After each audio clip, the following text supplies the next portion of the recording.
All right, time for the latest in business news. Rafua Matzena is standing by. So, Rafua, cryptocurrencies are now being accepted as an official currency. How's this going to affect anything? Listen, can I tell you the truth? Every time someone says to me, Bitcoin, I'm like, zero. I'm like, scammer. Yeah, no, it's a difficult thing for many of us to understand, but it is a financial instrument that's now being introduced into everyday trading and within the broader economy. And that's what's important for us here, is that we're seeing that cryptocurrency is soon to be declared as a financial product. And that means they'll be listed at the Financial Intelligence Center and monitored for money laundering, tax evasion and terrorist financing activities. The Financial Sector Conduct Authority provided background to the consultation process that was followed here. So going forward, South Africans may be able to buy and sell listed cryptocurrencies on local exchanges in a completely regulated environment. Joining me now to talk about this further is Eugene Du Toit. He's the head of regulatory framework at the FSCA. Thank you very much for joining us this afternoon, Eugene. And you all, as the FSCA earlier on today, had a briefing around this framework that is going to define the landscape of cryptocurrencies going forward in South Africa's landscape, and maybe just highlight the salient features that came out of that particular briefing, and some of the elements of concern or excitement that may have come from those who engaged you all during the briefing.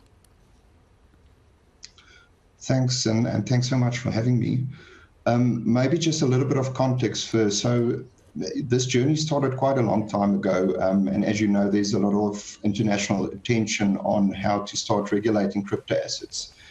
Generally, it's approached from three broad perspectives. One is looking at the anti-money laundering and counter-terrorist financing frameworks, as you've mentioned. The second aspect is looking at frameworks for cross-border financial flows, which includes exchange control issues. And then lastly, focusing on the general regulation of crypto asset-related activities. And that's specifically the area that the FSCA is focused on. So maybe just to start off with a common misconception with the term cryptocurrency, that's actually not specifically what we're talking about here. Cryptocurrency is more talking about the currency aspect of it, and that's the issue that the South African Reserve Bank is still considering and talks to the framework for cross-border monitoring, forms of legal tender, and so forth. So we use the term crypto assets generally, which is sort of the umbrella term for capturing all types of crypto assets. And we're really focusing on the investment side of it. So where a crypto asset is used as a sort of investment. Internationally, there are divergent approaches on how regulators approach this, and they approach it from different perspectives. But locally, as I said, we focus on the crypto asset activities specifically. And that's what this declaration does. It declares crypto assets as a financial product for purposes of the Financial Advisory Intermediary Services Act, meaning that any financial advice provided in relation to a crypto asset or any intermediary services provided in relation to a crypto asset is now a regulated activity. And that goes very broad. The definitions are broad, so that would include your crypto exchanges, custodial type services, any other types of administration, and then the buying and the selling part as well. But we're not regulating the product per se, we're regulating the activities in relation to the product.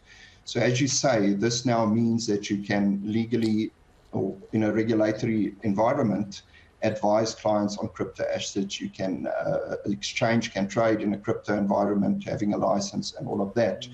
And that just brings in the purpose of this is to create this control environment for the protection of financial customers, because currently it's unregulated and no protections exist. It's also to ensure that the crypto asset sector operate in a responsible manner and subject to regulation. So the effect essentially of this declaration is that anyone that provides advice or intermediary services will now be subject to the FASE Act. They must come and apply for a license. We've provided for transitional provisions, so there will be a 6-month period where they can continue operating, and then there will be a 6-month period which they can still continue operating, but they must submit license applications. and that period closes on 30 November next year. So we've built in a proper transition period to bring all of this into the regulatory net.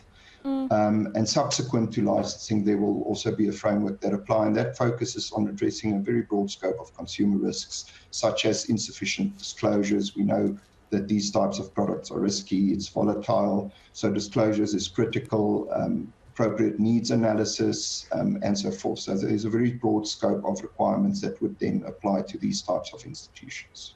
Very interesting insights there.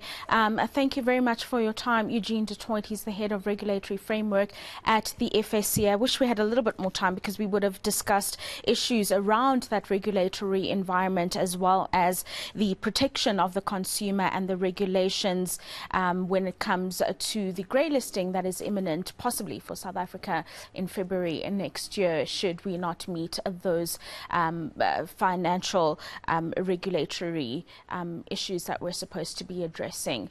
But